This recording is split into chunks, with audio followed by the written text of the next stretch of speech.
Welcome back to the Maturity Project. I'm the host, Chad Everett Brochures. We talk about 8 areas of maturity, and I've got my 2 great guests and friends with me today. So I have Justin and Ed. I'll have them introduce themselves real quick, and we'll get right into it. So, Justin, go ahead. Hey, Justin Rappel here. Nice to see you today. Thanks, Chad. You're welcome. It's a powerful man right there. You're going to hear some lessons out of him today. All right, Ed? Hello, this is Ed, and I'm the half man here. He's running a joke right now about 2.5 men, and he's the half man. It's because he's with the old guys. That's what it is. 50 and 45, and then a 24-year-old. Yeah. I mean, my sister made fun of me because I was like, "Oh, you don't have no friends." Well, you don't have friends your age. Yeah, well, I mean, that's kind of true, though. You know, old soul kind of thing. Well, today's conversation is about New Year's resolutions, and it's about why some people make them work, other people don't. And we have some real life experiences we're going to talk to you guys about. So, with New Year's resolutions, what are they? Why do people make them? What's the intent? And, why are they failing? So, first off, what is a New Year's resolution? So, who wants to go first? Yeah, sure. I'll go. Yeah, please, Justin. So, with the new year, I think there's a general mentality that it offers a new start, which is fair. And a resolution is an opportunity for growth. Maybe an area of your life or your situation that you're either not particularly pleased with, or just in general somewhere where you can do better. And so we kind of mark the calendar with the new year, with a new beginning. Not that we just talked about how it doesn't have to be annual, but we have the tendency to do that. So yeah, it's almost like a little bit of a procrastinator's thing too. Oh, 100%. Yeah, most of us like to start our Monday the right way, and if you don't start Monday the right way, screw it, I'll do it next Monday. Some people do it that way too. 100%. Yeah. Ed, anything to add to a New Year's resolution? I'm not a big fan. Yeah? I'm not a big fan. I've never been. Because, why you gotta wait till the 1st of January to start making changes? Dude, just start now. Sure. Yeah. Start tomorrow. Absolutely. And that's a great lead into the next part too, right? Which is, we're talking about starting right now. How would you change that for people? Because if you have your method, right, it works. You can just, whatever, you make your declaration and move forward. So what would you say your particular, method is? My method? Well, I sit down, I'm like, this is not working. What can I do to change it? And if I wait more than a week, it's just not going to change. So I try to start changing the next day. It's just about taking action. And I might go to extremes and I take imperfect action until, because for example, I'm like, I'm just going to eat organic, and I start eating organic that entire week, and then I back off a little. So it's more in the middle. But I try to take imperfect action as soon as possible, because if I don't, it's never going to happen. Yeah. Okay.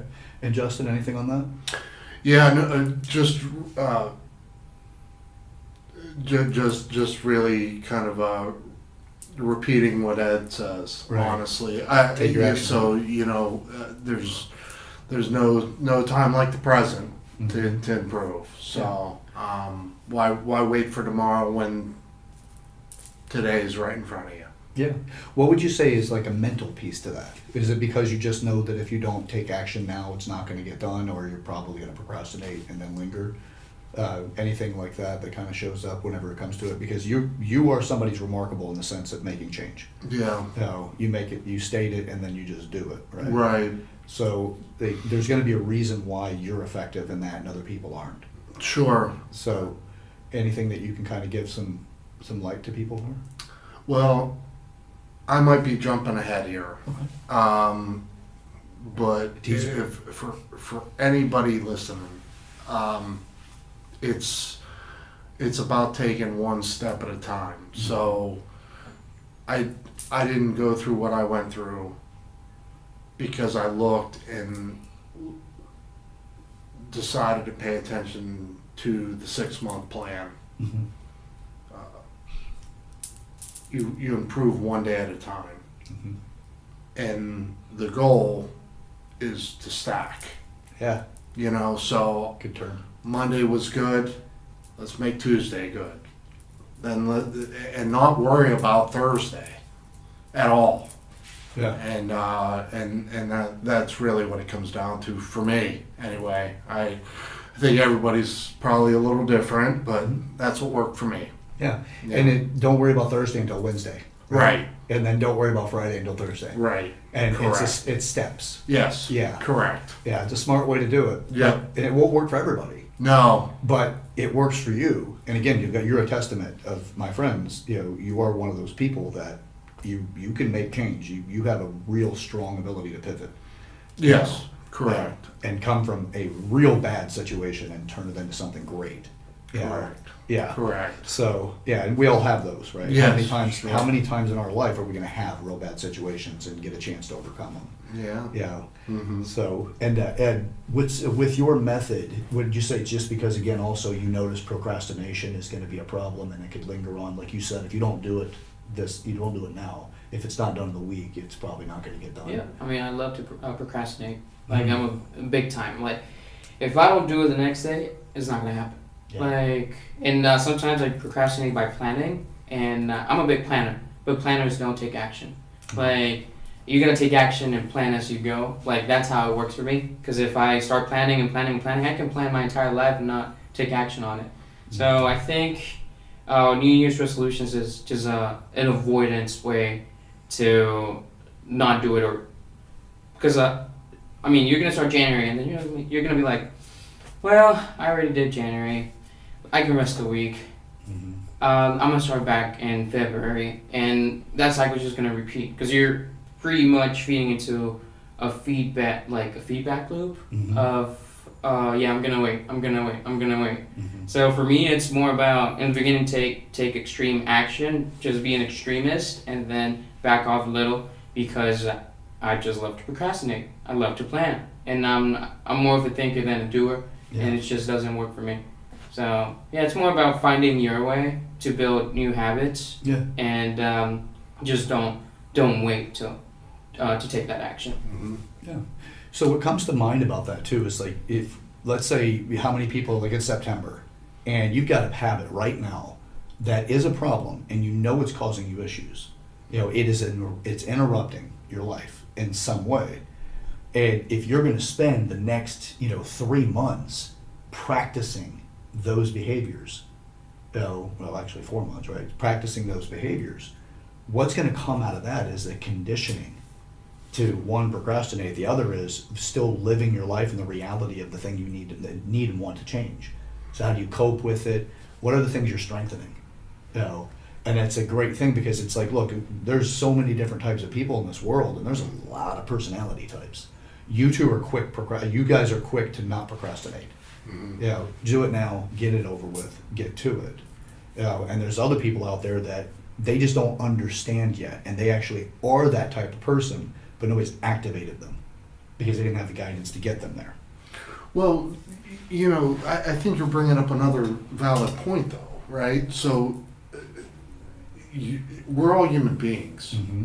right? I mean, we come from different places, but at the end of the day, by human nature, change is not a desirable thing. I mean, I could be stronger at it than the next person, but it's still not desirable, so but that's where our friends like procrastination and planning and rear their head, because change, generally speaking, is not a favorable thing. I mean, even to the person that has to do it. Right. I think the key word of that is the person that has to do it. That's right. Because there's also the pursuit of changing who you are in the desirable way. Right. So whenever it's happening to you and you're not happy about it, and there's something that you have a connection to the bad behavior, Sure. or the behavior that's causing you to may not be flourishing because of it. Sure. There's a trade-off that we'll go through. Like I like my vices, and when I have my vices, they have vice is always going to have a negative. Yeah. And that vice is going to have something that is attached to you, or you're attached to it, and it's like, nah, I don't want to change it. Like quitting smoking is a good example, Yeah. right? It's really hard to want to quit smoking, Yep. and other people are going to want you to quit because they cherish you and they understand the health impacts, Sure. and they want you in their life. Well, can I bring up another Yeah, please. point? So we just got past Christmas, right? Yeah. So, and I've got a dear friend of mine that I had lunch with, and literally almost to the opposite of what we just spoke. He needs to lose some weight. So he's out to dinner with his in-laws, and he's trying to make positive, healthy choices for himself. And he's got his father-in-law questioning him. Mm. Hey, why don't you have the pasta? Why don't you have the dessert? And when I was in the early stages of my growth, I noticed the same. Mm-hmm. Justin, why aren't you having a drink? Justin, why aren't you staying out late? Hmm. Well, there were reasons, because I had to get up. I had to realize that alcohol wasn't doing me justice. Interestingly enough, and this is what I shared, you make that transformation and you make it one step at a time. Well, one step at a time, one day at a time, stacked together by 365 days, you become a different human being. Mm-hmm. And then that same person walks up to you and goes, wow, Mm-hmm. like, you're different. Yeah.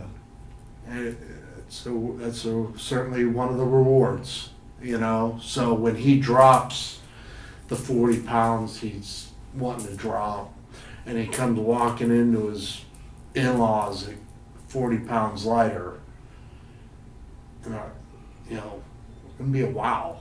Like, I get it, Mm-hmm. So. And something to bring up too, and to discuss a little bit further, is the enemy that it's not really your enemy, but people that use empathy to disarm you. And if you don't have, as I talk about, is that you want to have enrollment with people so they know you're up to something. And it is a benefit of a New Year's resolution is that it already speaks directly into enrollment to other people. May not necessarily have a real high effectiveness when you just tell people it's your New Year's resolution, but you've given them a heads up.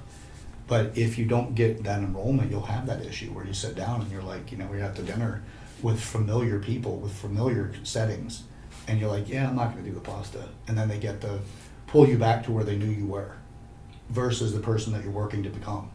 And it's not that they're doing it out of anything negative as much as it is just the familiar aspects of you.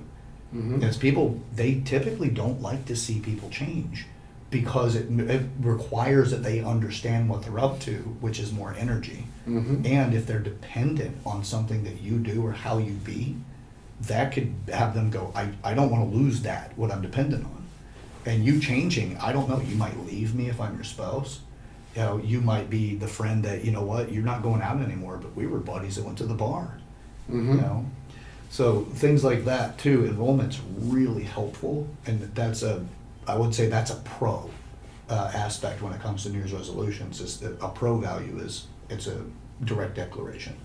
At least you get to say it to people, versus I want to lose weight, and then you don't tell anybody and you just start doing it. Right. Then you get the crabs in the bucket scenario. Right. Pull you back. Yeah. So as far as what would you say, and we'll start with Ed and we'll come back over to you, Justin, as Sure. far as like a real impactful resolution that you've made. That's not necessarily New Year's resolution, but you can answer that too and be like, hey, it was not a New Year's resolution, but Impactful? yeah, something that really, like, wow, I'm so glad I did that. Well, I'm doing it right now. Yeah. I'm here. I love it. And Okay. it's just taking, and I'm going to keep saying it, taking action towards whatever I'm aligned to do and trying to find I mean, it might be confirmation bias, but try to find why everything that I'm doing right now is aligned to my goal in life, which is going back to Honduras and help people. So I'm trying to connect the dots, and I'm just taking action, even though it's uncomfortable, even though it makes me cry, even though I'm not able to sleep at night. I'm gonna take action, no matter if I go in debt and I'm not able to pay right now. I'm gonna take action because I've been training myself to change, to take risks, because I work in a binary concept. If it works, do it. If it stops working, don't do it anymore and change it. And always analyze if something's working or not working for what you want to do. And the reason or like cause I did that is because I created an anchor, and we already talked about this in a previous video in which it's more of a personal anchor. You don't make other people your anchor. You make yourself your anchor. You don't make society your anchor. You make yourself your anchor so you can fill your cup. Because most of the times we don't want to change because we don't want to disappoint people. We don't want to be excluded from social settings. But once you start making changes, people start noticing that you're different, you're more interesting, you're more confident, you glow in a different light. And now they want to learn more from you. But most people live in this concept of, oh yeah, I have to fit in, I'm not going to change, I'm going to do the same thing, the status quo. Yeah. So I'm glad I'm making the change of changing myself Okay. every single year, every single month. And with you saying anchor, I know that we have talked about it, but the people watching, they may not have actually saw that video or may have missed that point. Could you give them a little bit more definition to anchor? So my anchor is more about, so first, because it's been said since I was a little kid. I love my homeland, I love Honduras, and I love my people. And I'm like, what man do I have to be in order to help that country? What can I do to improve? So I created a dream, which Paul Checks talks about that. I created a dream, and I'm following my dream line. So anything that deviates from that, I'm just gonna exclude it. It doesn't work for me. It might sound selfish, but at first you're gonna develop the I, and then you move to the we, and then to the all.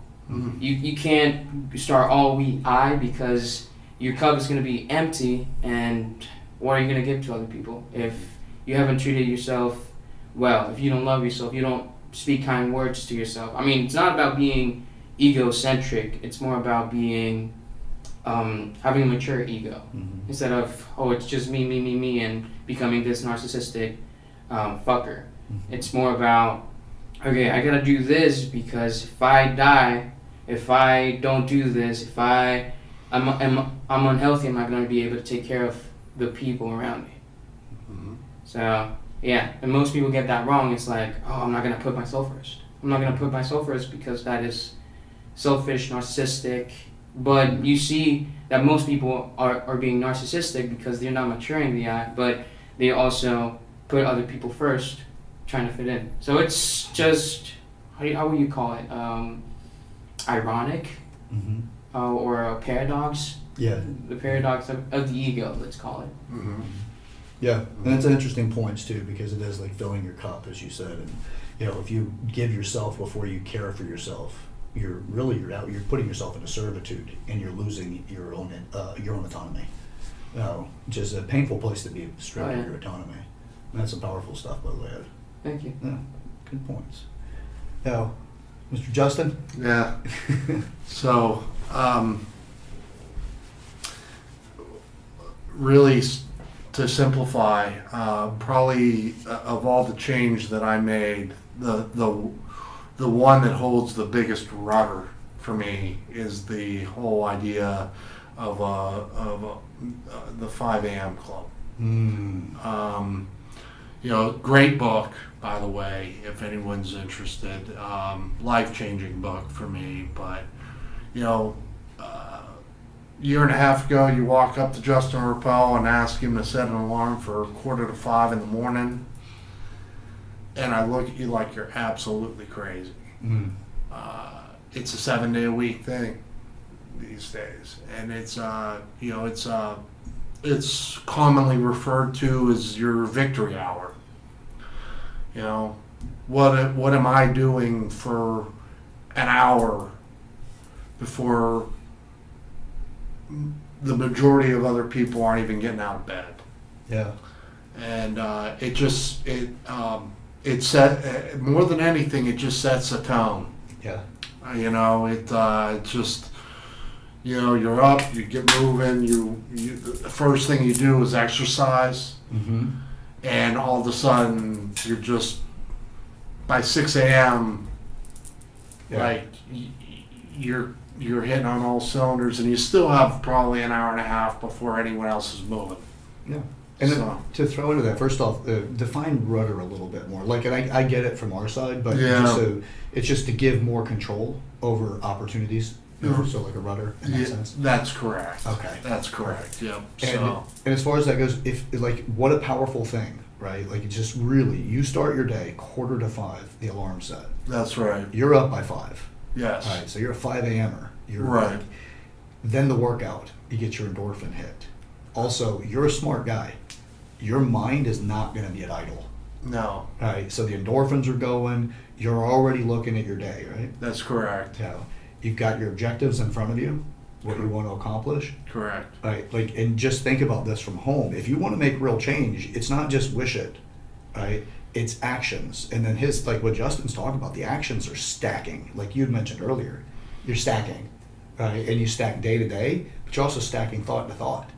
Correct. Right? Justin wants to make change. Correct. You know? So the early bird, right, gets the worm, Mhm. right? Yeah. If you think about like the real concept of that statement, like other people are still sleeping. They drag out of bed, they got to get their cup of coffee, and they're in a rush to make sure they're not late. And Justin's already up. He's got his workout in. He's showered. Everything is ready. Without the rush, without the hectic chaos of the mind trying to catch up to the day, your day is starting to try to catch up to you. Correct. Like, what a powerful place to be. And to that point, Chad, that workout,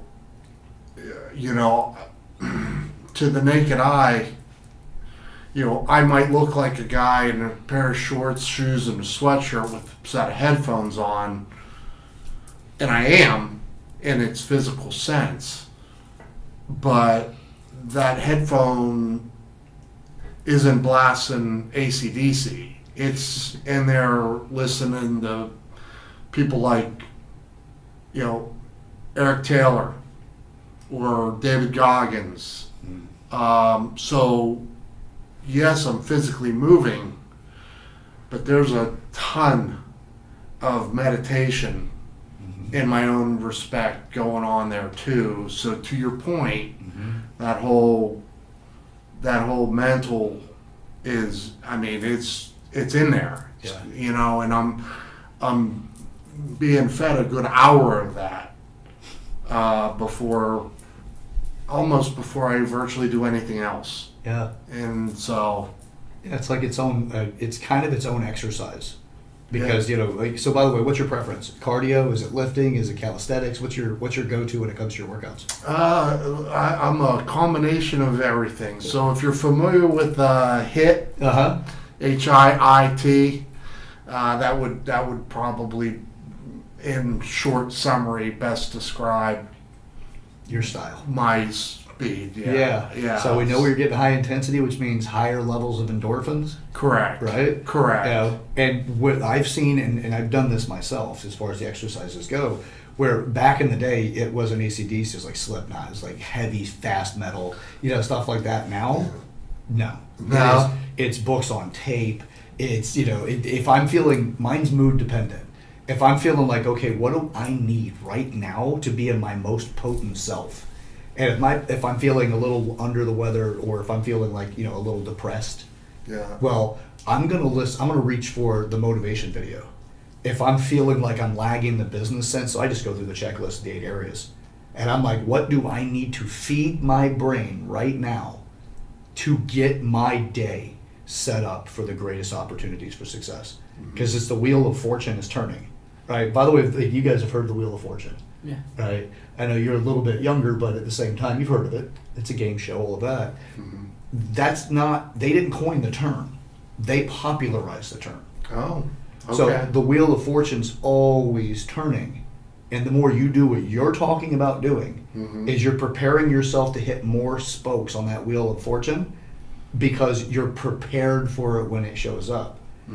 You know, it's you've already got your workout done. Yeah. You're going to be more perceptive than the person that's fumbling with their coffee, trying to rush through traffic to get to their destination because you've already had your coffee if you're drinking it.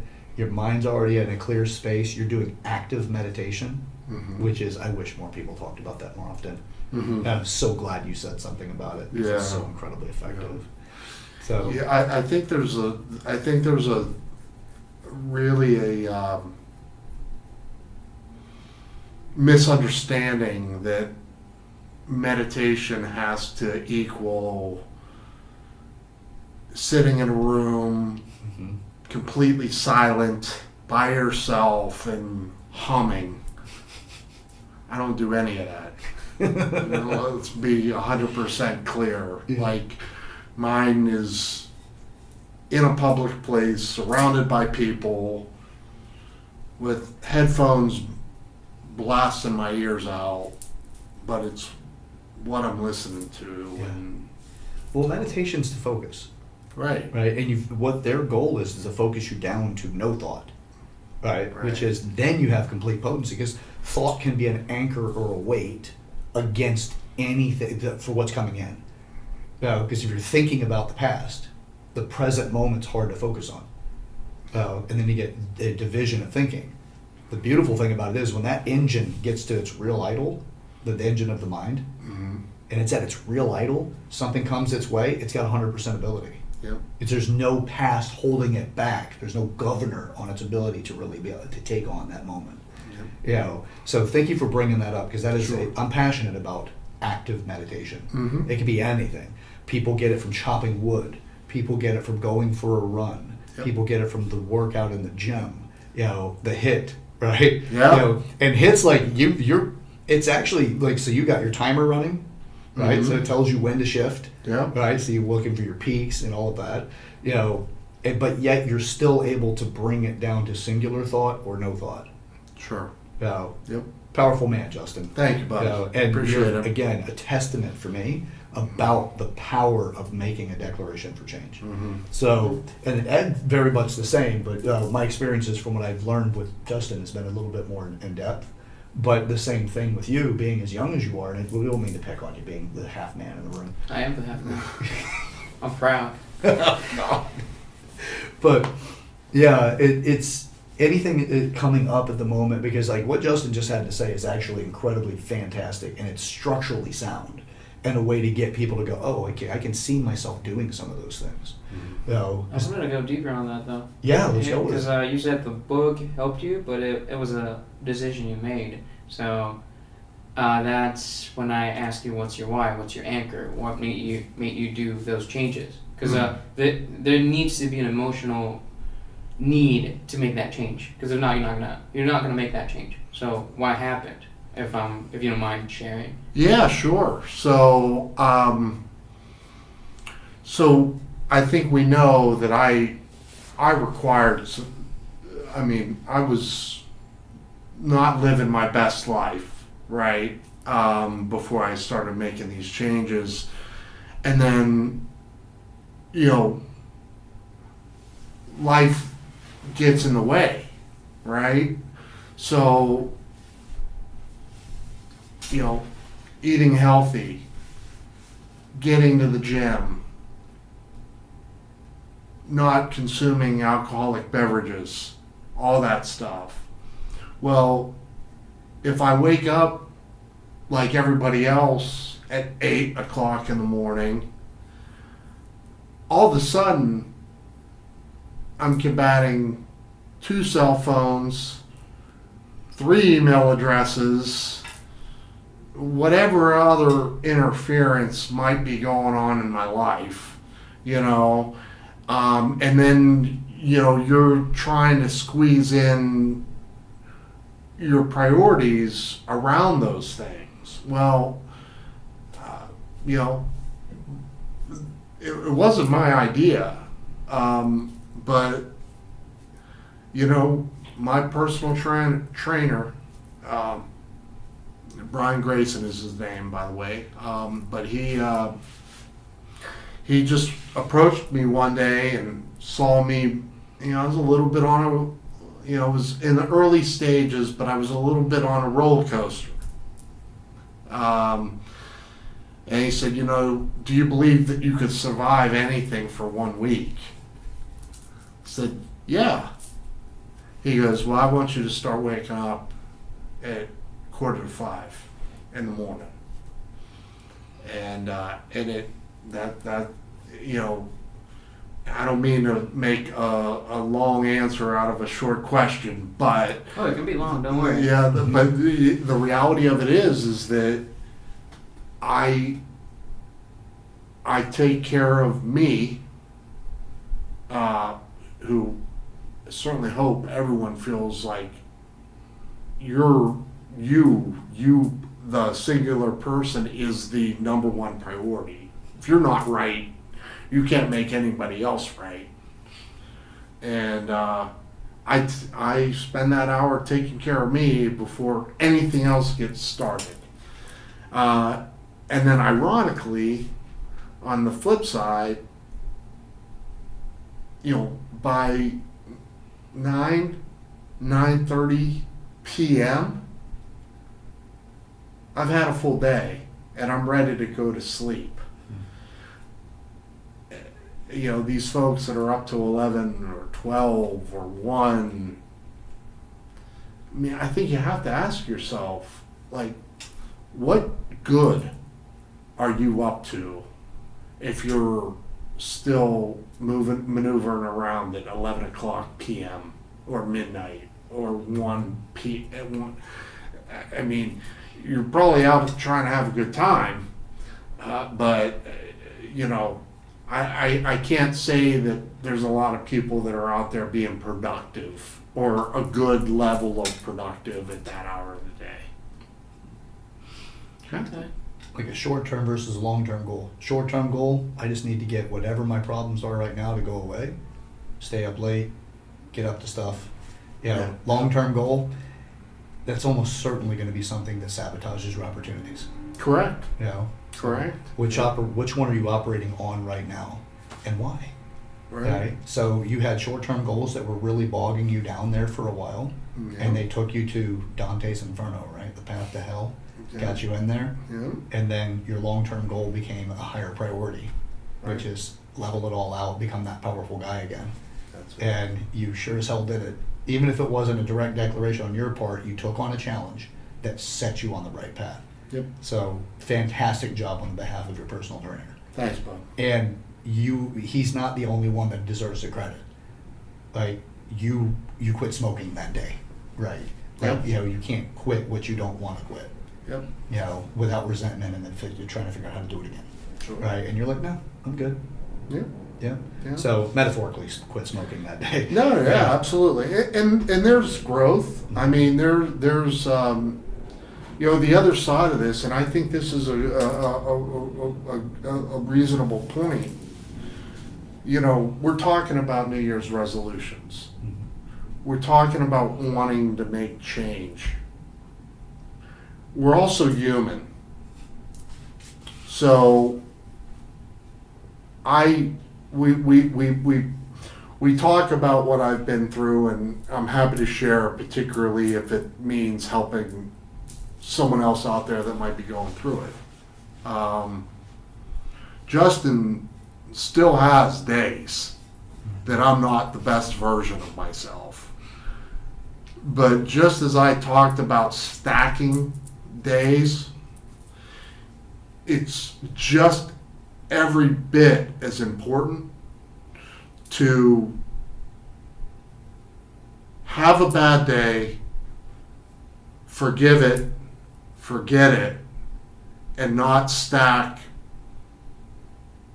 a second bad day on top of the first.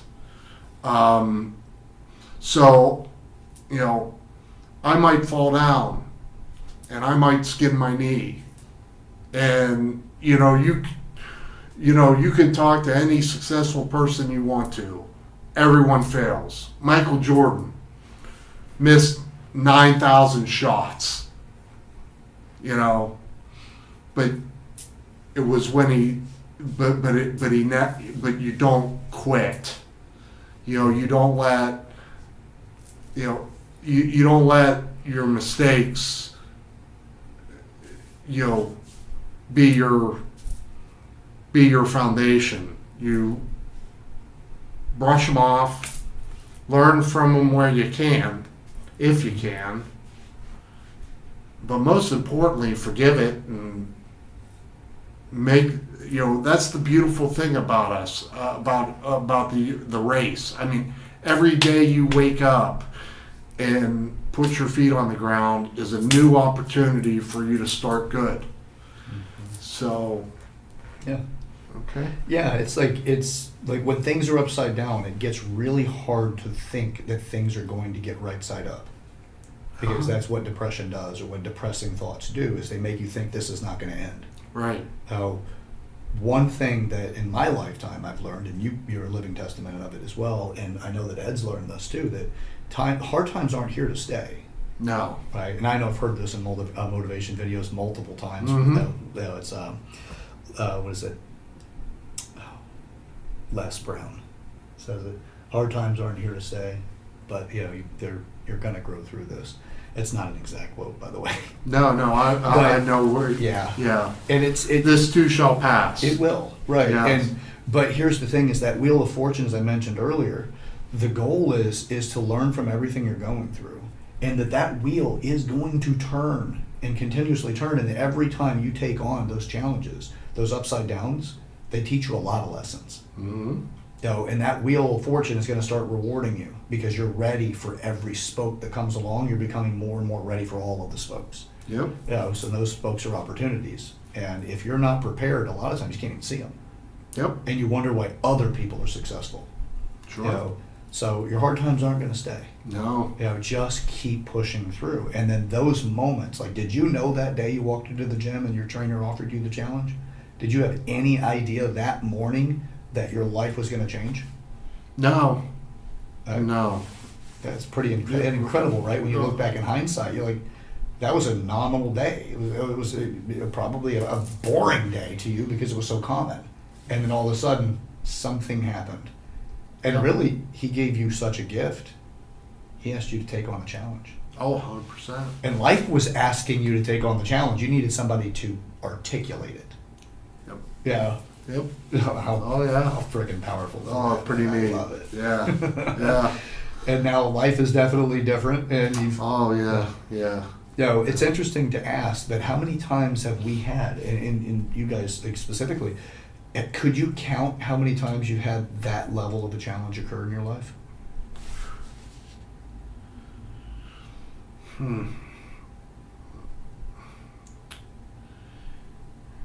I don't know. That's hard to articulate, to be honest. 50 years around 50 times around the sun. I mean, I've definitely pivoted a few times. I can tell you this though. I certainly hadn't gotten to such a critical breaking point, if you will, in my life up until then. Like where it was, it was do or die, really. I mean, that's where we were a year and a half ago. We were, I don't. It was a critical stage. Oh, it was a critical state. Yeah. So yeah. Yeah, and talk about that a little bit more. Not necessarily the details of it, but that was a real hard time. Mm-hmm. And what I've always found is that hard time, the reward for getting through it is always greater than the hardship that you had to go through to have that good time. And would you say that that's kind of a truth for you too, since now you broke out of that and now you're at a different stage of your life? Would you say that the reward has a multiplier effect to it, or equal to the challenge, or somewhere in that ballpark? I would tell you that it drastically changed the human being I am. Mm-hmm. there was very substantial growth that I can say in hindsight I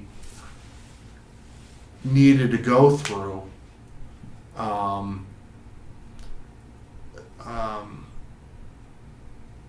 I'd also, if we're being totally transparent, I would also say that some of the loss that I had,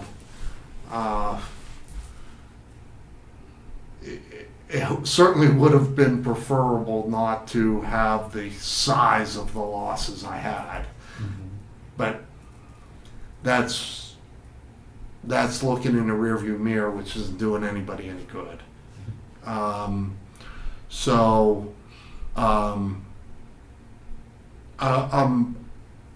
without a doubt I'm a better human being for it. Yeah. If that answers that question. You're still unpacking it. So Yeah, sure. Yeah, Right. there's still.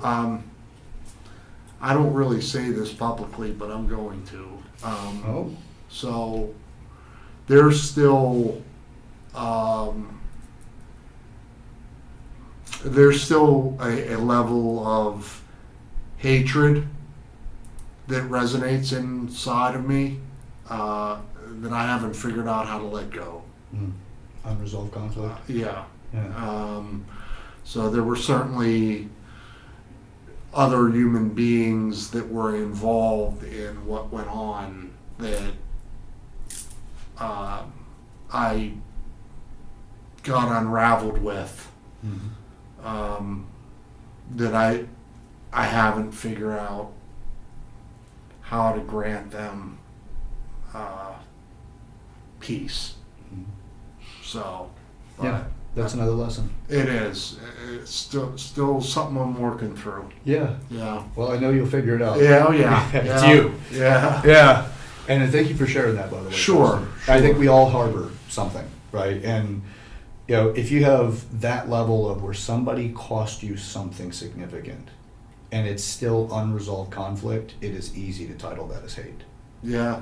And to me, every emotion has its right to exist. Because if it didn't, we wouldn't have them. Yeah. They're just commonly not used in the right utility. Sure. Because what we do is we say, hey, I am not mature emotionally, so I'm just going to say this hates everything. Like all of the negatives and all of these undesirables are all under that category of hate in some way or something associated with it, like a magnet. And it kind of becomes the inarticulate version of something. Like, oh, it's hate, man. It's categorical bad. Don't go there. And the reality is that it has more definition to it. And the more we can define it, the easier we can overcome it. Because then you put it into workable words. So if you take it out of it, like unresolved conflict, well, that's got some nasty negatives holding on, right? So Sure. because there's some pain that was there. Sure. And you've become a better person because now you're less likely to be susceptible to that type of person. Correct. Or those types of situations. You have a defense now where they got past it or you didn't have much of a defense before. Right. Yeah. That's 100% true. Yeah. Yep. But I got to tell you, I'm grateful you went through those things Thank you. because you are a potent person to me. And that's in certain places. Other places, I love that you're able to graft into it from those lessons. So you made a hell of a resolution and you didn't have to wait for the new year for it. No. And look at what you got out of it as a foundation that you can pull from to affect other areas of your life. So when you're ready to make the declaration, I've done it for that, I can do it for this. Oh, sure. Right, that's a colossus you took on. Yeah. Yeah, the big boy. Yeah. So, and Ed, now I've known you for over a year now. Yeah. And I know you've gone through your own challenges as well. And is there any challenges that you've had to face that were like, hey man, I'm so glad that I took that on? Because now, other than your current, right? But Okay. something you have that would say, this gave me privilege because it gave me the foundation to work from to address this to now, to what I'm going through now. Yeah. Okay. I mean, I've been through many different phases. But first, I just want to say that because I'm highly engaged with everything you're saying, and just know that I admire you both. And you've said stuff like when we were recording that short, you said something that's been stuck in my heart, not in my mind, but in my heart. is you gotta see the light in order to make that change. You gotta see the $1 million if you want to get $1 million. So when you said that, it's been stuck in my brain for like the past few weeks. Okay. So just know that even though we're recording, I'm also learning from both of you, and Yeah. I'm highly appreciative of the relationship we're forming here. Yeah. So, and I don't think you're a bad person just because you're holding hate in your heart. Because I mean, I'm holding onto some hate too. Mm-hmm. I think everyone has that. In Yeah. them. Mhm. So yeah, I don't think you're a bad person. Thank you. I appreciate that, man. So, one of the things that I admire about you, and I mean, I wish that the 24-year-old version of Justin was mature enough to sit here and be a part of these conversations. Because, Ed, I'm telling you, I wasn't. Not at your age, buddy. Not even at 34 or 44.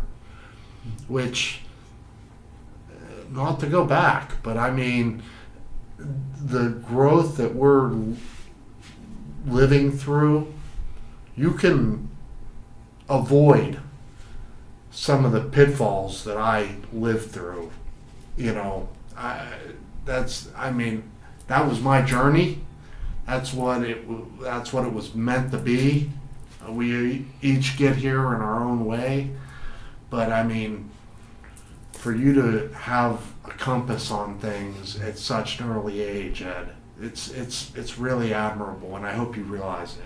Thank you. Yeah. I'm slowly realizing that. Yeah. Slowly. Yep. Yeah, but I mean, I don't think I'm the most mature person I know. Like when it comes to my age group, because I do find like spots in the ways I do things, and like for example, I used to be in a frat too. Just because I wanted to experiment. I love to experiment. And I think that that leads to the point, or the question that you were asking. I did some crazy shit there. Sure. And, I mean, I learned a lot through that. I don't know if you know what greening out is. No, I don't know what greening out is. So you have too much of the good stuff, of the weed, Okay. of the marijuana. Yeah, so I had too much of that. At one point, so I was pledging. It was the last week, and my body was completely destroyed because I mean, we were being educated. I'm not gonna say the H word. We were being educated by the brothers. Yeah. And I just wanted to experiment that, and I got really, really up there. Mm-hmm. And I felt all the emotions. So I pretty much had I traveled to hell and heaven at the same time, because I just started seeing through people, and I also was facing all my insecurities at the same time, and pretty much it was telling me, oh, they don't like you, this and that. I mean, they probably didn't give a shit about a bunch of stuff that I was thinking, but it was just me realizing that at that point I didn't know, but it was just me realizing that I was trying to fit in so bad, and I lost direction completely. So I even left my body at one point, but that's a different story. Well, it's part of the story. So I imagine myself as a green goblin, and nobody liked me. And this guy was asking me, Ed, what's wrong with you? And I'm like, dude, I don't feel that like you're sincere, this and that, because everyone was just trying to fit in. Everyone was trying to get in, and that pretty much made me lose my confidence in myself, because it wasn't an anchored confidence. It was more of this fake confidence that I was portraying of this strong macho guy who gets all the ladies and knows how to talk. So I lost all of that. Pretty much restarted my entire software, and then a few months went by. I kept repeating the same patterns, but it didn't feel as natural anymore.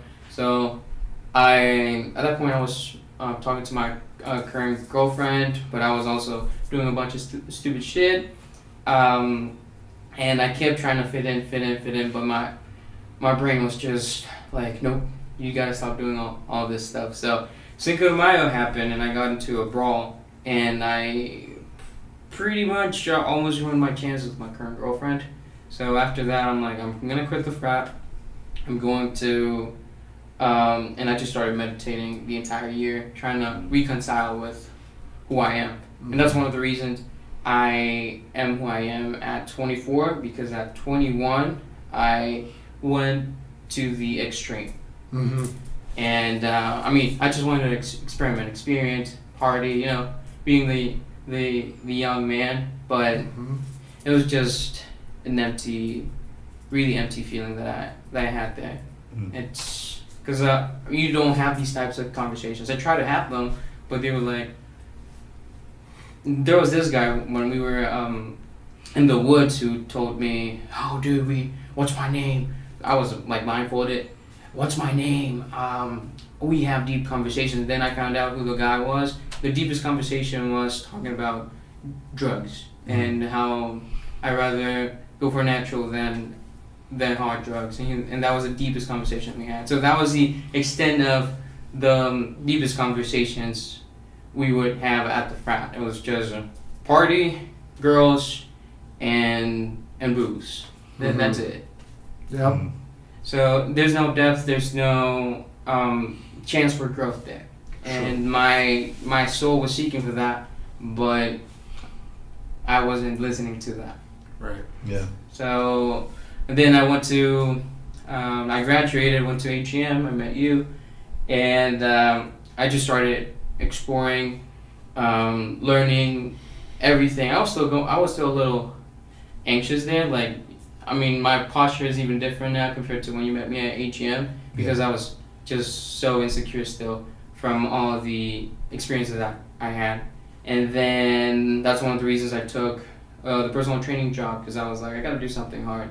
And selling is one of my weaknesses. Mm-hmm. So I just did that so I could learn, I could explore myself in that light. Just throw myself into the wolves over and over. And I'm doing that right now, and I'm pretty much, I think I'm on the same phase from the guy that greened out to the guy I am now. I'm part of the same phase. I haven't pivoted that much. Mhm. I just had to go through that to learn that I have to be more aligned with who I am and listen to what's inside. Yeah. It's kind of like the phoenix. Phoenix? Right? Yeah. The phoenix burning. Right. When it catches on fire. Mm-hmm. What it is it's dying to the old person and giving birth to a new person. Mm-hmm. So it's rising from the ashes. Yeah. But it's a phase of enlightenment. Even though it's hard, it sucks. You look back at it like that's not who I am, that kind of stuff. But you're actually waking up, and then you got to realize where you landed, like what bed you made, and now it's a matter of you got to make a different bed. So yeah, it sucked. Is what it sounded like. It really did. It was, Oh yeah. I but, didn't want to go to school at all. I was like anxious all the time. Mhm. So Yeah. it was a deep emotional response. My body was just like fight or flight, and I was fleeing the entire time. So what kind of advice would you guys give for somebody, because like what is New Year's resolutions, right? Well, we know New Year's resolutions is making a declaration for something else, right? And Mhm. you're stating you're going to make change. Yeah. The statement itself has the enrollment for anyone who hears it to at least understand, because New Year's resolutions is a vehicle. Mm-hmm. It is a verbal vehicle. It communicates a package of information, which is I'm making a declaration by you hearing this, and this is the change that I'm making. So you don't even have to do the legwork of enrolling somebody to get them to know you're making change, because it's already done by the statement. So you don't have to actually describe it. Okay, so if you say it in October, typically you got to describe it in some way. Versus, January 1st, you got it, right? So we've got that what New Year's resolutions are, right?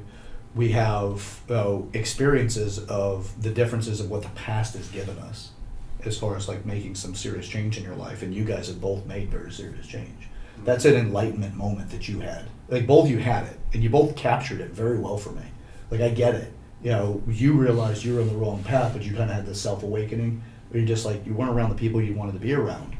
And Justin had the same concept, but his came from I'm coming down to a rock bottom here, and things are really tough, and it's up to me to make these changes. You both made the same decisions, and you came out with something. So resolutions were made, they just weren't made on New Year's, right? Right. They were made when the iron needed to be struck, Correct. right? And it was the Correct. perfect time because you remolded it at that point. Sure. So what would be some keys for people? Like, would you say, nobody do New Year's resolutions? Or would you say some people do? How would you at least position people for that? I think For the people that are listening, I mean, some people are going to be in that position. The New Year's resolution has to be the day they're going to do it. Other people are like, hey, I like these guys and I agree with them. I'm going to do it their way. Yeah. it- Well, you you want to could go ahead? choose. Okay, sure. So we've, you know, we've already spoke about taking one day at a time, you know, Your turn for stacking. in Yeah. stacking, correct. Said a different way, and you know, if you read the book Atomic Habits Mm. by Chris Spear, there's two ways to look at a resolution or a goal. I mean, are they really any different? I don't think. You know, you could focus on the outcome, or you can focus on the identity or the process, basically. And those who focus on the outcome just generally have the tendency to get tripped up in the process. But if you just focus on the identity or the process first and not worry about the outcome, the outcome will take care of itself Yeah. at the end of the day. The other part of focusing on the identity is, let's use a smoker as an example. Would you like a cigarette? No, I'm trying to quit. Or, would you like a cigarette? No, I don't smoke. Mm. Subtle difference, but you're identifying as a non-smoker, Mhm. as opposed to identifying as somebody that's just trying to quit. Mm. You're going to do better identifying as a non-smoker, generally speaking. Yeah. So, Yeah. It's also with that same example is that at some point in time, that person, if you're saying I'm trying to quit, well, that's a follow-up for the person. Hey, you still trying to quit? right, Versus, no, he doesn't smoke. I'm not even going to bother. right, And they don't remind you, correct, right? Which continues the process, the direction you like. 100%. Yeah, I love that. That's a 100%. powerful question. Yeah, Or yeah. a powerful positioning. Yes, Yeah. yeah. Thank you, Justin. You're welcome. Yeah. Ed? Well, for me, I mean, I can only speak from people my age group because I'm listening to you and I'm like, there's just a lot of life experience here and I can learn from it. And the way you process things is different to ours because we're at a different stage. We're starting, we're trying to find ourselves. And we don't want to do a lot of stuff because we're afraid of disappoint. We're afraid of disappointing our parents. We're just afraid of disappointing our girlfriends, friends. You can add layers to that. Sure. So it's like, for me, it's more about, okay, if there's something that you want to do it, you're young, you probably don't have kids. Take the motherfucking risk. It's like, try to minimize the amount of regrets that you're gonna have in life by doing what you think is right for yourself, not for others. Of course, you're not gonna jump off a bridge because you think it's the right thing for yourself. You also have to have like the maturity to know that you're depressed or not. But if you feel depressed, if you feel anything is holding you back, try to see what that thing is and try to remove it and just take the risk. That's all I have to say, and then apply everything he said about identifying with the change that you want to make within yourself. Mhm. I love Atomic Habits. It's Yeah. one of my favorite books. Oh, good. Yeah. Good. Yeah, I'm right in the middle of it actually. So, Yeah, I love it. so Yeah. And it's what's great about it is like, look, there's so many different types of people out there. And you guys are talking about what has inspired you. Mm-hmm. Right. You mentioned earlier about being selfish. Well, I talk about healthy selfish. You both actually talked about being selfish in your own ways and like that, but like people being dependent on you, things like that, and how they can look at it as it's selfish that you're making change or that you're doing something to take care of yourself, and their dependency has them look at it like, why aren't you doing something for me again? Mm-hmm. But the point of accusation is that you're being selfish, not the other person. Healthy selfish is something completely different than what most people understand, and that's where you take care of you. Right. So what do you need to do to take care of yourself? Resolutions is a nice cognitive vehicle to make change in your life, but you don't have to wait for it. Now, there's a lot of people out there, and there are differences, right? And you can speak to anybody. It just doesn't mean that necessarily everybody's going to have it land the same. But as Ed's talking about how you've inspired him, you probably had no idea. Right? No. And it's the same. It's like to realize that you truly have been an inspiration to other people strengthens the resolve to your resolutions. Mm-hmm. People are watching you. I love to tell people in the fitness industry, especially trainers, it's not who you're with as your sole focus. It's also who's watching you when it comes to sales. Mm-hmm. And if you are sitting there and you get so frustrated and you're going to burn that sale and make them feel like shit because they didn't buy your product, your service, how do you think that's going to affect everybody else? Mm-hmm. Show them the red carpet treatment, and everybody else gets to see that. Mm-hmm. So as you guys make your change, with the people that are the procrastinators, what advice would you give to a procrastinator? We gave advice to the non-procrastinators and the ones that are on the fence. What would you say would be a sound advice for people that are procrastinators? So, Ed, you want to go first on that one? Sure. So if you're procrastinating, do you really want it? That's the question I have for people is, do you really want to do what you are postponing, or you want to do something different? Because sometimes we want to become engineers because we're going to make a lot of money, but is it something that you want to do, or you have a whole different idea that's going to make your eyes light up and actually pursue that? So it's ask yourself if what you're thinking about doing is what you want to do. Because, for example, not everyone wants to train like a bodybuilder. They want to go and do Pilates. A man doing Pilates. Who gives a fuck? Go do Pilates. But they see it in the media. They want that everyone is looking like a bodybuilder. But you don't want to be a bodybuilder. Go do Pilates. Like, just find something that you like, that you enjoy. Treasure yourself. Give that gift of a challenge to yourself through what you really want to do. Not, I'm going to be an engineer, I'm going to be a doctor, do the 8 years, and then be a really bad doctor. Yeah. That's a great thing, too, is to figure out who you are. Right? Because, you're talking about figuring out your profession, things like that, but sometimes you have to try on the wrong outfit to realize it's not yours. Like you and the frat. Yeah. It's not your outfit. But you tried it on. You look good in it, I'm sure. Right? But you're like, it's not really my style. So frat, brother. Right? So to give advice on it too is that, like, what I'm hearing you say is that, look, if you're going to procrastinate, is it something you really want anyway? Or are you attached to the outcome and not you're attached to a part of the outcome? An engineer for the money. But do you want to do the engineer stuff to make the money? And will that make you less miserable, or will it make you more or less miserable in your life? You got to make the right choice. So, yeah, could be the link to the procrastination. That's what I'm hearing. Yeah, I mean, it can be many things, but that's what I can speak from. Because I procrastinate because I don't find motivation to do that because it's not aligned with what I really wanted to do. Yeah. So, yeah. Powerful. That's a powerful and fantastic statement. Because you're speaking at it like there really are. You're only procrastinating because it's something that doesn't, like, maybe soul align with you.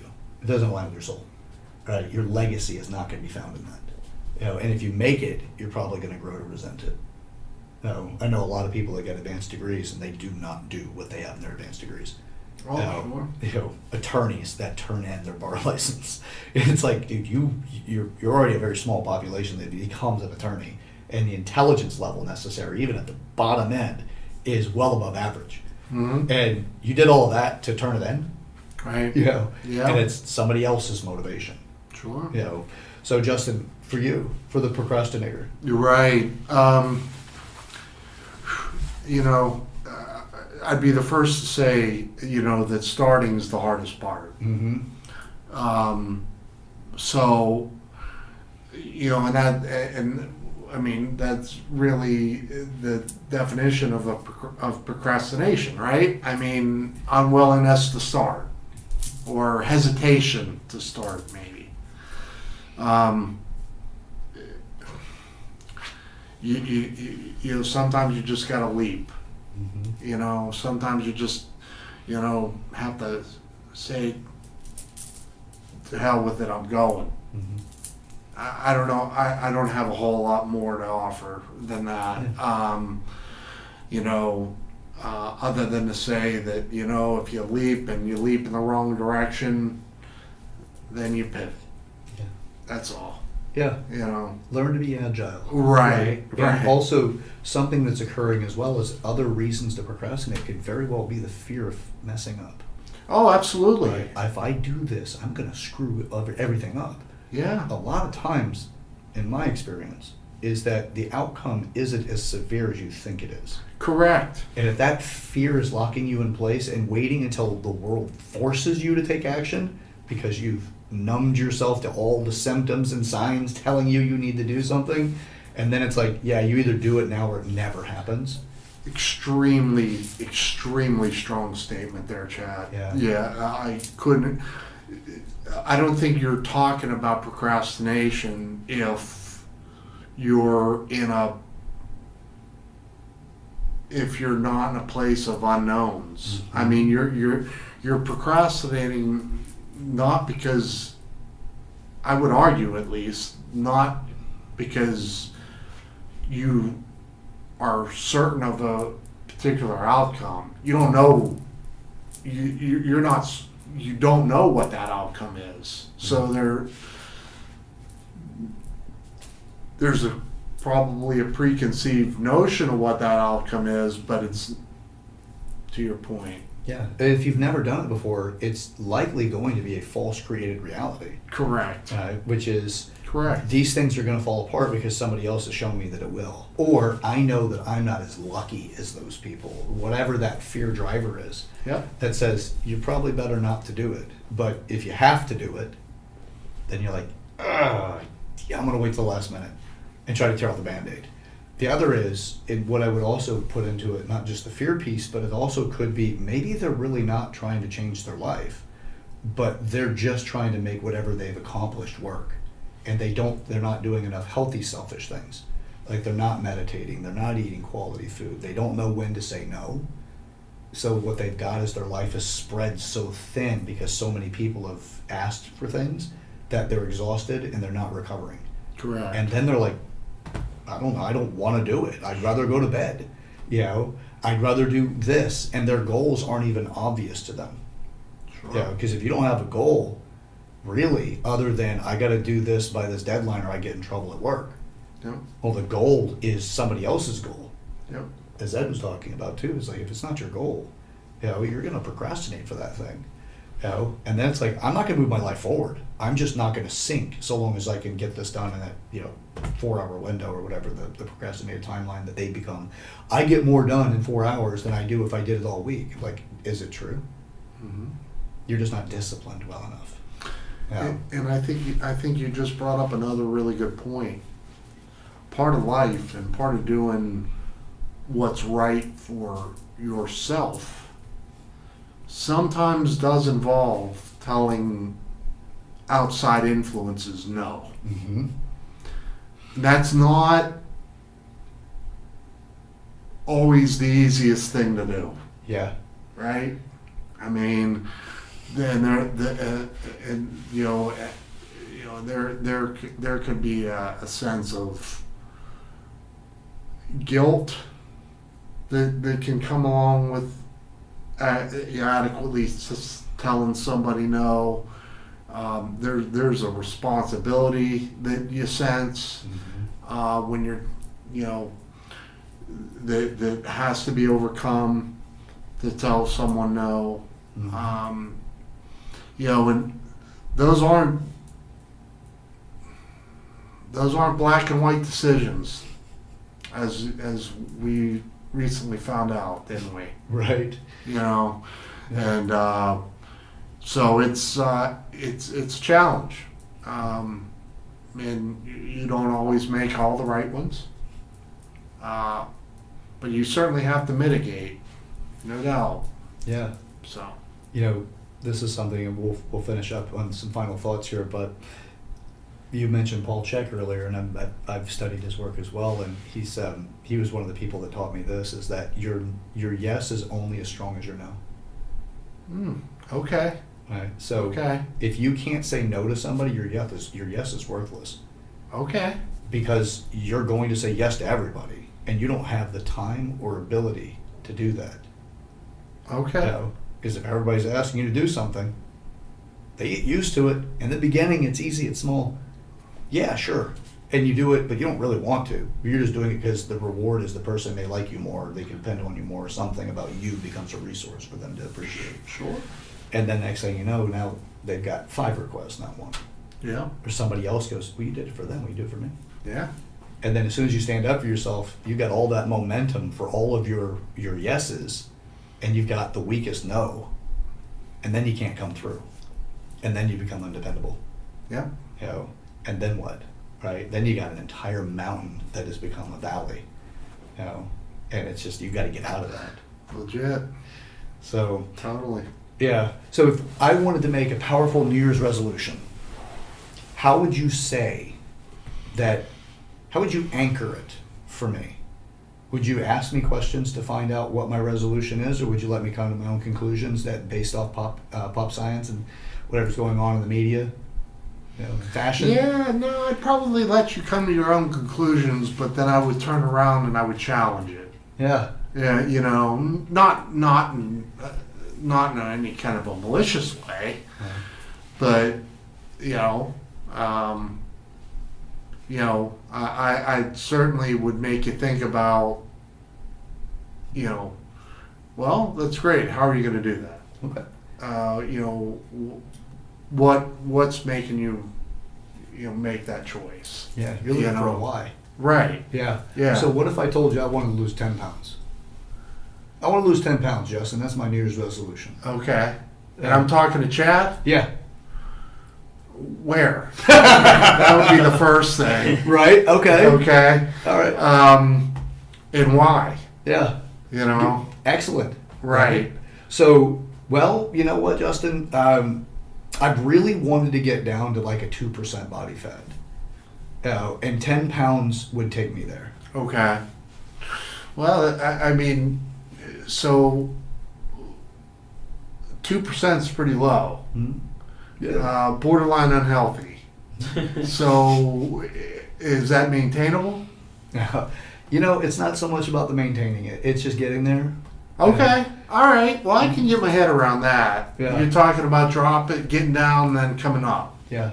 Hey, I support that. Yeah. Yeah. Yeah. So to have the experience. Sure. Sure. Now, what if I told you that I felt that it was because my relationship was in jeopardy? And the reason why I wanted to do it is I wanted to impress my partner that I was able to get that lean. Sure. I think we need to talk about your relationship at that point.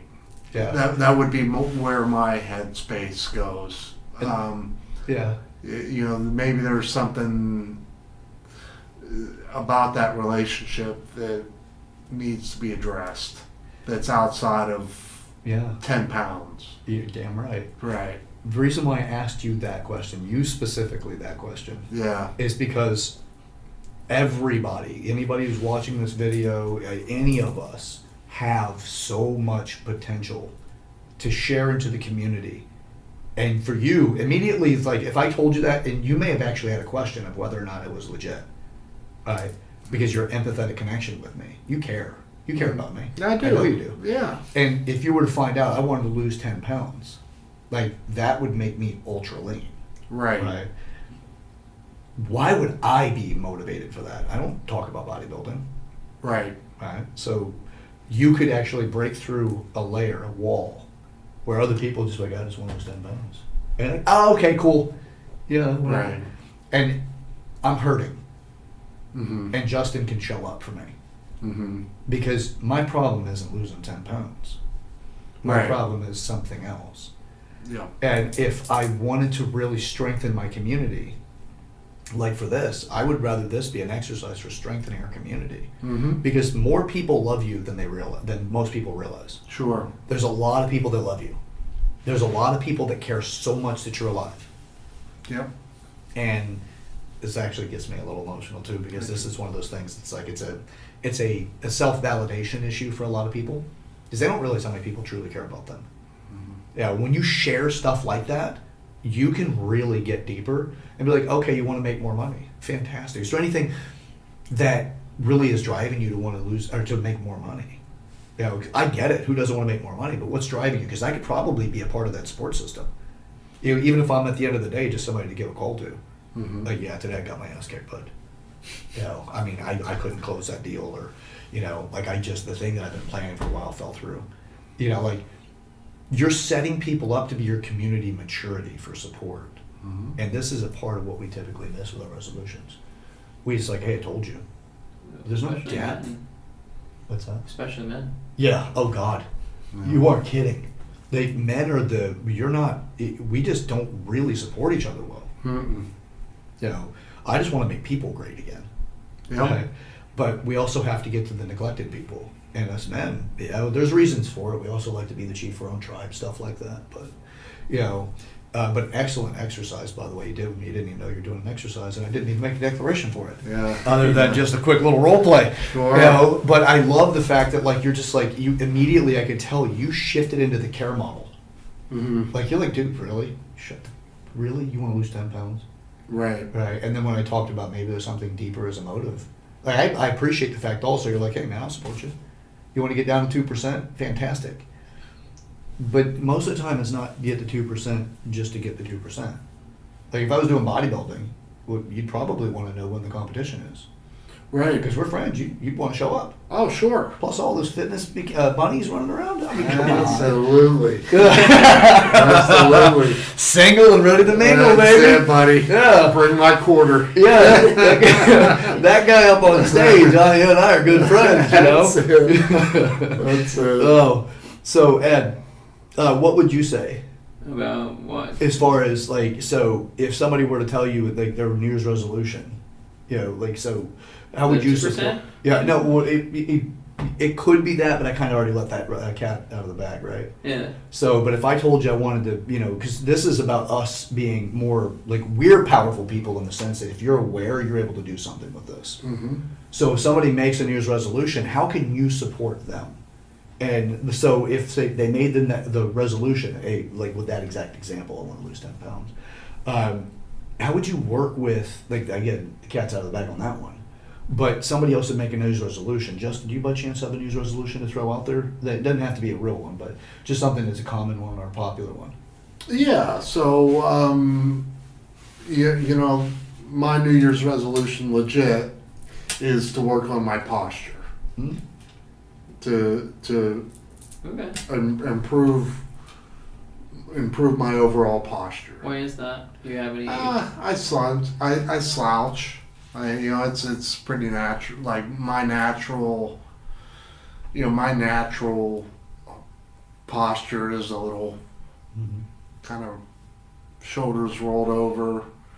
It just doesn't do me any justice. Okay. Yeah. Is it affecting any areas of your life, like confidence-wise, pain-wise?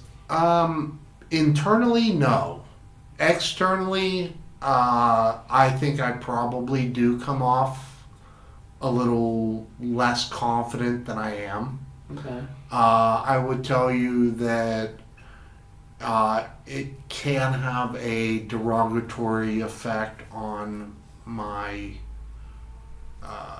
back pain.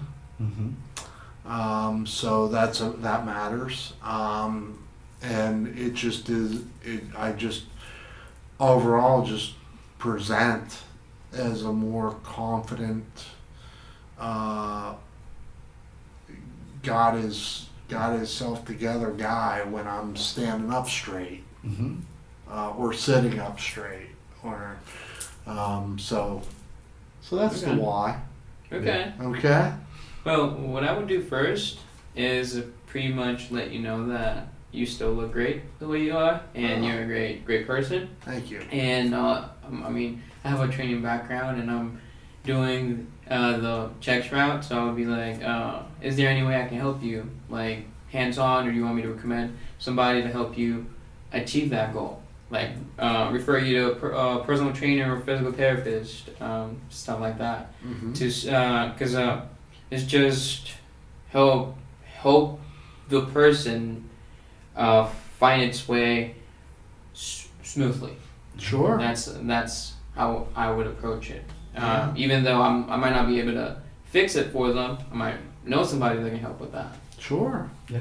And I think you bring up a good point though too. Like, none of these things you can't fix me. Like, you can give me a roadmap, you can give me the guidance, but at the end of the day, I gotta want to do it. You could be the best personal trainer in the world, but if I'm not willing to do the work, to lose 10 pounds or get down to 2% body fat or fix my, no one's gonna, you can't do it. And to that point, I have a personal trainer that I work with, and I'm like, I want to fix it. He goes, you know what you really need to do? I said, okay. He's like, you need to, when you stand up and walk around, you need to squeeze your glutes. And sure as heck, like, you squeeze your glutes, and all of a sudden you kind of pop up. Now, I would not have started there. I would have started with my shoulders. Mm-hmm. He's like, nah. I was like, pop your glutes. And every time, it's a little, I'm in that stage where I got to continually remind myself, and, squeezing your glutes when you're walking that takes an art, if you will. But You hey, start looking like a Westerner walking around in your heel spurs. that's it. So Yeah. So one of the things that's also, it's, if we want to make bigger change in the world, well, if you can prove to people that you really are out to make a difference for them, it's getting to know what their goals are, why they're choosing that, and what they can do, what you can do to potentially help them. Mm-hmm. Right? Just like Ed was like, hey, I love helping people, and these are the things, like, how can I do it? And what I would also say is, okay, that's a great goal, but so what do you know about changing it? How much have you studied on this? Because you got here because you weren't aware of it. Now you're aware of it. What do you know about the change? What's necessary, especially if you have a background in being able to do it? It's like, okay, well, you know their why, because you shared it with you. Now, what about the knowledge base? And because you're looking for where you can support the person. Even if that support is in that conversation and that's it, you never know where that seed will be planted and what it can do. mm-hmm. So it's a beautiful thing in working through something like that, because most of my experiences in New Year's resolutions are, oh, cool, best of luck with that. Right. And well, guess what? It's very unlikely they're going to be successful if it's best of luck with that. Because what I'm saying is that, okay, it's up on you, man, it's all you. Right. But I'm more for community maturity. Now, you got to take care of yourself. Healthy selfish is part of the education process. You got to know when to say no, because a solid no gives you a solid yes. Mm-hmm. Right? Like, so a good yes, like when you give a yes and you have a solid no, that feels good to the person that just got the yes. Mm-hmm. So, and then get from there. How do we make these real changes? Because most people are not going to be able to do it without the enrollment. Mm-hmm. Because the other people are going to try to take them back. Like with you, when you made your changes, Mm-hmm. you want to come drink with us? Oh, No, yeah. I'm backing off on the drinking. And if they were enrolled in it, then you know for a fact that if they're your ally or not. Oh, sure. Because then if they're like, hey, let's go meet at the bar, it's like, dude, I already told you, man, I'm not drinking. It's, you know, and I get people slip because of habits, but if they keep doing it, you're like, are you trying to sabotage me? Yep. Right? Because then you know if that person's truly there for your being your ally or not in the process. Yep. So excellent approach. Paul Chek is amazing at it, you know, by the way, and we've referenced him a few times. If you guys aren't familiar with him, Paul Chek's a holistic health practitioner out of San Diego, California. You got a lot of books, a lot of publications. Brilliant man. Your trainer, conscious and aware. Sounds like a great guy. Oh yeah. There are a few things that I would suggest though. Okay. By the way, just to give everybody an idea about this, emotion to physical is emotional body to the physical body. What does a depressed body look like? Shoulders forward, head forward, head down. Oh, sure. You look like you're trying to shrink to the world, Yeah. right? Because you don't want to be the spotlight. If you're depressed or you're feeling insecure, those kind of things, you shrink up and you make yourself smaller. Confidence person, what do they look like? Very Back, erect, shoulders upright. back. Yep. Right? You can do a lot of work emotionally and cognitively, but if the physical doesn't align with it, it's like an anchor, as you mentioned earlier, but this is an anchor to pull you back. Because the muscle tensions your body's used to, because the muscle itself, the muscle fibers, they just do what they're supposed to do and what they're familiar with doing. So you can have a fantastic day, but you're still like, and you're down like this. You realize you're almost feeling like you're treading water to feel like it's a fantastic day versus just living in it. Okay. Because it can pull your conscious back and put you in that emotional state to be depressed again. So the corrective exercise specialty, that's part of my specialty in the fitness world. Stretch out the anterior chest, your pec major, pec minor, anterior delt, medial delt, and then strengthen the posterior. And there's some exercises to do for stretching your neck and things. Okay. It'll assist with the clenching of the glutes, because he's also referring to a less than active or a more inactive glute system, because it's glute medius, glute maximus, and glute minus. So the groupings of the glutes, if they're inactive, you'll also have that. So he's getting you to force activate. The problem is that you have to consciously override consistently, and you won't think about it often enough for it. Oh. So you'll feel good. And it's not downing him, by the way. No. The guy, he's hitting a very good point. Yeah. You know, we want to get the long term, and that way we get that corrective stretching first, corrective strengthening to the posterior. Okay. Tighten it up. You don't want to stretch a lot of that back there, by the way, when it's tight, when it's already loose. You tighten it and leave it. And then that other, it'll just all come together. And then Justin's gonna have that. I gotta walk sideways to this door. Excuse me. No, it won't be that much of a pompous guy, but at the same time, though, it definitely will be back upright and that kind of thing. You also, another interesting piece to that too is you'll breathe better, Oh. because that forward posture actually puts pressure on your number one rib, and that rib, if it presses down into the lungs, you won't be able to fully aspirate or to fully inhale and exhale. Interesting little pieces. Anyway, all right, guys, that's pretty much. I nerded out a little bit there, so I hope you got something out of it. Yeah.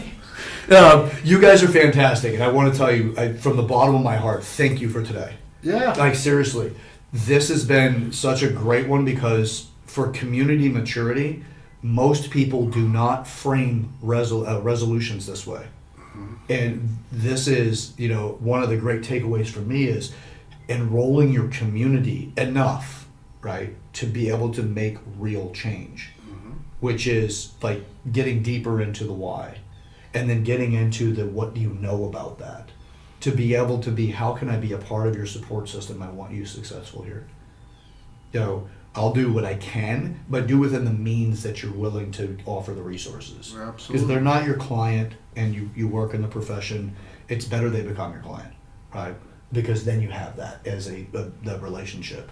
So it doesn't strain the personal in that way. But there's a lot we can do, and if we want to make change, this is a great opportunity for us as a community to make changes for people and show them the value.